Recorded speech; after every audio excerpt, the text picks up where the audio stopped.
हे guys, anime explain window YouTube channel पर आपका स्वागत है। आज हम विलेन सागा एनिमे के एपिसोड नंबर 3 को एक्सप्लेन करेंगे। तो बिना किसी टाइम वेस्ट किए चलिए शुरू करते हैं।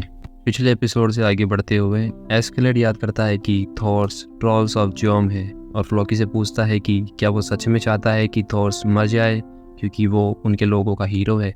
फ्लोकी कहता है कि अगर थॉर्स हीरो होता तो वो एस्केलोड से उसे मारने के लिए नहीं कहता। फ्लोकी कहता है कि थॉर्स ने जोम्स वाइकिंग्स के लोग को तोड़ा है और बैटल के दौरान आर्मी छोड़ दी थी और उसकी एक्सक्यूशन की ऑर्डर्स पिछले 15 साल पहले ही दी गई थी। एस्केलेड कहता है कि उसने सुना था कि जोम्स वाइकिंग्स के लोग सख्त होते हैं, लेकिन 15 साल बाद थॉर्स को मारना बहुत ज़्यादा है। फ्लोकी गुस्से से देखता है, जिसे एस्केलेड जल्दी से कहता है कि वो थॉर्स को मारेंगे जब तक उन्हें पेमेंट मिलती रही। लेकिन एस्केलेड पूछता है कि अगर थॉर्स उनका पुराना मेंबर है तो जोम्स वाइकिंग्स खुद क्यों नहीं मारते, खासकर क्योंकि फ्लोकी ने उसे आइसलैंड में ट्रैक किया। फ्लोकी कहता है कि ये उसकी प्रॉब्लम नहीं है और एस्केलेड को वार्न करता है कि ज्यादा सवाल मत पूछे। एस्केलेड मान जाता है, लेकिन काम के लिए 100 और कॉइन मांगता है। बाहर जॉन एस्केलेड और फ्लोकी को बात करते हुए देखता है। फ्लोकी एस्केलेड से कह रहा है कि वो कॉन्फिडेंट लग रहा है और लगता है कि उसके पास अपर हैंड है। अचानक एक स्पीयर उनकी तरफ फेंकी जाती है और दोनों आदमियों के बीच में एक शीट पर लग जाती है। जॉन स्पीयर फेंकते हुए माफी मांगता है और एस्केलेड उठकर मजाक में कह रहा है कि संभल कर। एस्केलेड दोबारा कह रहा है कि उसे 100 और कॉइन चाहिए, जिसे फ्लोकी एक्सेप्ट कर लेता है। एस्केलेड खुशी से कह रहा है कि वो एक अच्छा आदमी है और फ्लोकी को फेयरवेल बोलता है। जाने से पहले एस्केलेड थॉर्स के फिजिकल फीचर और फाइटिंग स्टाइल पूछता है ताकि उससे पहचान सके। फ्लोकी कड़वेपन से कह रहा है कि थॉर्स अब वॉरियर नहीं रहा। एस्केलेड अल्कोहल के बैरल को गिरा देता है और अपने लोगों से कह रहा है कि काम शुरू करने का समय आ गया है। एस्केलेड जॉन की स्पीयर थ्रो की तारीफ करता है। फ्लोकी शीट हटाता है और देखता है कि स्पीयर एक जोम्स वाइकिंग को लगी है जो वॉल के पीछे छुपा हुआ था। फ्लोकी कहता है कि एस्केलेड सिर्फ बातों तक सीमित नहीं है। सुबह अरी अपने घर पर सोई हुई यल्वा से मिलता है और वादा करता है कि वो इंग्लैंड से अपने वॉर के बाद एक नेकलेस लेकर आएगा। वो यल्वा से शादी के लिए भी कहना चाहता है, लेकिन उसकी माँ आके उसका लंच लाती है। अरी शर्माता है और अपनी माँ को ले जाता है, लेकिन यल्वा से वादा करता है कि वो जब वापस आएगा तब उसका कन्वर्जेशन कंटिन्यू करेगा। यल्वा याद करती है कि आज उन्हें वार पर जाना है और उम्मीद करती है कि कोई ना मरे। अचानक सभी यंग मैन यल्वा के पास आकर उससे बात करते हैं, जिससे वो परेशान हो जाती है। घाट पर यंग मैन अपनी फैमिलीज को गुड बाय बोलते हैं। मोड अरी से पूछता है कि उसने यल्वा से क्या कहा। अरी कहता है कि वो चुप रहे और यल्वा से दूर रहे। मोड धमकी देता है कि बैटलफील्ड पे अपनी बैग देखें और अरी भी धमकी वापस करता है। एक यंग वुमन अरी के पास आती है और कहती है कि संभल कर रहे, लेकिन वो और मोड आर्ग्यू करते रहते हैं। लीफ यंग वुमन के पास आके उसे सीक्रेट बताता है। अरी और बाकी लोग बैटल नहीं जाएंगे। जोम्सबर्ग के ट्रिप के दौरान वो नॉर्वे में रुकेंगे और यंग मैन को वहाँ छोड़ देंगे। नॉर्वे में थॉर्स किंग से क्रू हायर करेगा जो उन्हें जोम्सबर्ग तक ले जाएगा। लीव कहता है कि ये पॉसिबल है क्योंकि वो नॉर्वे के प्रीवियस किंग के साथ दोस्त था। जब लीव अपने काम खत्म कर लेगा वो यंग मैन को आइसलैंड वापस ले आएगा। यंग वुमन इससे सुनकर रिलीफ होती है, खुश होती है कि बॉयज सेफ रहेंगे। लीव कहता है कि 5 लोगों की मैक्सिमम नंबर है जो वो अपनी छोटी शिप में आइसलैंड ले जा सकता है और थॉर्स को इंग्लैंड ले जाना नहीं पड़ेगा। यंग वुमन पूछती है कि इसका मतलब थॉर्स अकेला बैटल पर जाएगा। मीनवाइल थॉर्स विलेज में थॉरफिन को ढूंढता है और सोचता है कि उसका बेटा कहाँ गया। बाद में लोग निकलने के लिए तैयार हैं और ऑर्क्स को चलाने लगते हैं। थॉर्स की शिप पे 5 लोग एक साइड रॉक करते हैं और थॉर्स एक जायंट रॉक से दूसरी साइड पे रॉक करता है। यल्वा सोचती है कि थॉरफिन क्यों नहीं है जो उनके फादर को देख सके और लगता है कि वो कल के गुस्से में है। थॉर्स हेल्गा से कह रहा है कि थॉरफिन को कुछ कह देना, लेकिन शर्माता है और जोर से नहीं कह पाता। हेल्गा समझ जाती है और प्रॉमिस करती है कि वो कह देगी। लीफ ड्रम बजाता है और लोगों को रॉ करने के लिए कह रहा है। यंग मैन सरप्राइज हो जाते हैं कि थॉर्स अकेला जायंट रॉक से रॉ कर रहा है। जाने के दौरान विलेजर्स उन्हें गुड बाय वेव करते हैं और हेल्गा और यल्वा सेट लगते हैं। बड़ी मेहनत के दौरान ड्रॉ करने से यंग मैन थक चुके हैं, लेकिन थॉर्स बिल्कुल भी नहीं थका है। थॉर्स नोटिस करता है कि वो थके हुए हैं और कह रहा है कि उन्हें कुछ वक्त के लिए ड्रॉ करने की जरूरत नहीं क्योंकि विंड करेंट्स उन्हें मूव कर देगी। अचानक एक फेमिलियर वॉइस थॉर्स को अपने फादर कहकर बुलाती है और पूछती है कि क्या वो वापस नहीं जा सकते। थॉर्स हाँ बोलता है। ये सुनकर थॉर्स और अरी शौक में रह जाते हैं और पता चलता है कि थॉरफिन एक बैरल में छुपा हुआ था। थॉरफिन जल्दी से शिप के साइड पे जाता है और ओशियन में टॉयलेट करता है। थॉरफिन थोरफिन ओशियन व्यू से प्रभावित होता है। थोर्स अपने बेटे पर विजिबली एंग्री लगते हैं। थोर्स अपने बेटे को डांट नहीं पाता और थोरफिन उत्साह से कहता है कि वो ओशियन देख सकता है। ये सुनकर थोर्स काल्म हो जाता है। मीनवाइल फरो आइलैंड के स्ट्रेमोई पे एस्केलाड और उसकी क्रू जोन्स वाइकिंग के लिए थोर्स को हंट करने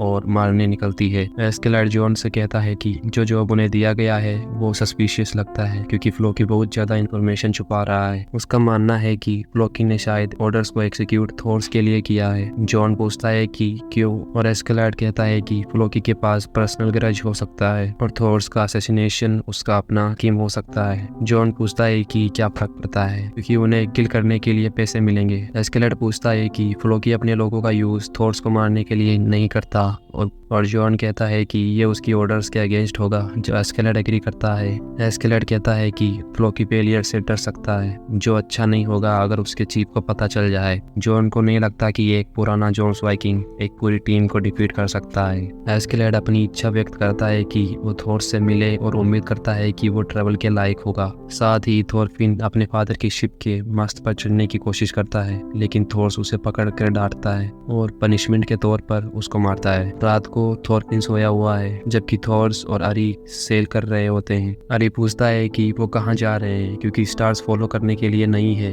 लीफ थोर्स को चीख कर कह रहा है कि विंड चेंज हो गई है और उसे थोड़ा राइट टिल्ट करना होगा ताकि वो अपनी छोटी शिप को लीड कर फॉलो कर सके। फिर अरी समुद्र में देखने लगता है। थोर्स अरी से कहता है कि रात को समुद्र में ना देख, नहीं तो वो उसमें गिर सकता है। अरी मान जाता है और थोर से बैटलफील्ड के बारे में पूछता है। अरी कहता है कि थोर ने बहुत सारे बैटल किए होंगे और एक कहानी सुनना चाहता है। अरी कहता है कि वो एनिमी कैप्टन को काट देगा और एक रियल मैन बनेगा। थोर्स अरी से कहता है कि उसकी डॉटर स्ट्रॉन्ग मैन को अट्रैक्ट करती है और उसके सामने एक टफ फाइट है। अरी शर्माता है कि थोर ने उसके फीलिंग को इतना आसानी से रीड कर लिया, उससे कुछ नहीं छुप सकता। थोर्स अरी से पूछता है कि क्या वो येल्वा से प्यार करता है, जो वो कंफर्म करता है। अरी हाँ बोलता है। थोर्स कहता है कि येल्वा का बर्थ उसके बैटल के फियर का कैटलिस्ट था, उसी वजह से वो भाग आया। थोर्स उदासी से कह रहा है कि उसके पुराने कॉमरेड्स शायद उसका नाम कर्स कर रहे होंगे। अचानक लीफ चीख कर कहता है कि वो फेरो आइलैंड के पास आ रहे हैं। सुबह थोर्स और लीफ के शिप्स फेरो आइलैंड के बीच सेल कर रहे हैं, लैंडिंग के लिए जगह ढूंढ रहे हैं। थोरफिन उठकर देखता है कि सीबर्ड्स उनकी शिप के आसपास हैं और एक आइलैंड की क्लिफ साइड को देखता है। थोरफिन एक्साइटेडली पूछता है कि क्या वो इंग्लैंड में है।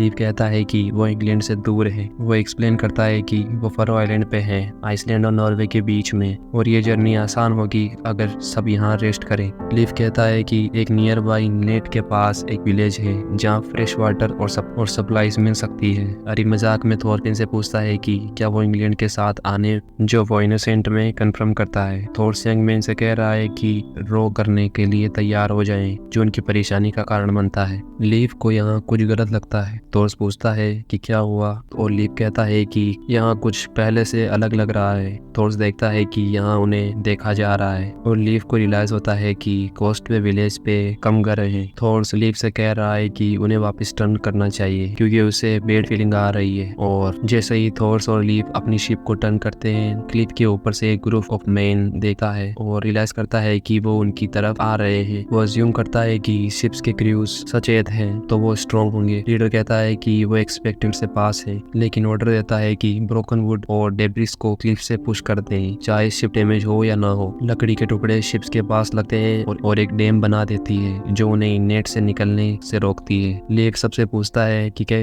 किसी को चोट आई और सब कंफर्म करते हैं कि सब ठीक है। थोर्स कहता है कि ये एम्बुशर्स एरो फायर करेंगे और सबको शील्ड यूज करने को कहता है। फिर वो लीफ से पूछता है कि शिप डैमेज हुई या नहीं और लीफ कंफर्म करता है कि उसकी शिप और क्रू ठीक है। थोर्स कोस्ट को देखता है और कहता है कि असली ट्रैप इनलेट के अंदर है। अचानक सब ड्रम के बैंग सुनते हैं और दो शिप्स इनलेट्स में सेल कर आती है उन्हें अटैक करने के लिए। हरी को लगता है कि ये पायरेट्स है। थोर्स और लीफ के ग्रुप्स इनलेट में ट्रैप हो गए हैं और एस्केलाड और उसकी क्रू आती है और जैसे थोर्स ने प्रेडिक्ट किया था, एक ग्रुप ऑफ आर्चर्स उनकी तरफ एम करते हैं। मैग्नी कहता है कि शायद पायरेट्स उन्हें जिंदा छोड़ देंगे अगर वो सरेंडर कर दें। हरी कहता है कि वो उन्हें नहीं छोड़ेंगे और अगर वो नहीं मारेंगे तो पायरेट्स उन्हें स्लेवरी में बेच देंगे। वो ट्रेम्बल करते हुए अपनी स्वॉर्ड निकालता है और नर्वसली कहता है कि वो दो शिप्स को आसानी से डिफीट कर सकता है। थोर्स अरी को काम करता है और कहता है कि ये पायरेट्स एक्सपीरियंस वॉरियर है, उनसे और यंग मैन से बहुत आगे। थोर्स अपने पुरानी बॉक्स से स्वॉर्ड स्वॉर्ड निकालता है। थोर्स अपनी डैगर को उठाता है लेकिन डिसाइड करता है कि थोरफिन को दे और वार्न करता है कि उसे सिर्फ लास्ट रिजोर्ट के तौर पर यूज करें अपने आप को डिफेंड करने के लिए। आरी पूछता है कि क्या वो पायरेट्स को मारेंगे या नहीं, लेकिन थोर्स कहता है कि किल शब्द को इतना आसानी से ना कहें। एक शिप पे एस्केलड के सेकंड इन कमांड जॉन अपने माउथ में एक मशरूम डाल रहा है जो उसके कॉमरेड्स को कंसर्न में डाल देता है क्योंकि उन्हें पता है कि ये क्या करता है। जॉन टारगेट की गिनती करता है और कहता है कि 12 लोग और एक बच्चा है। जॉन एस्केलड से पूछता है कि क्या वो उन्हें हैंडल कर सकते हैं क्योंकि अगर सब एक साथ अटैक करेंगे तो मजा नहीं आएगा और वो ट्रोल ऑफ जोम से खुद लड़ना चाहता है। एस्केलड कहता है कि जाने दो क्योंकि थोर्स भी सेम आइडिया रख रहा है जो जॉन को कंफ्यूज करता है। अचानक थोर्स जॉन्स के शिप पे जंप करता है और अपने हाथों से आसानी से अटैकर्स को डिफीट कर देता है। जॉन शॉक में है और एस्केलड थोर्स के कॉम्बैट स्किल से इम्प्रेस्ड है। एपिसोड यहीं खत्म होता है। कमेंट करके बताना कि एपिसोड कैसा लगा और हाँ, चैनल को सब्सक्राइब जरूर कर देना। Love you all, bye.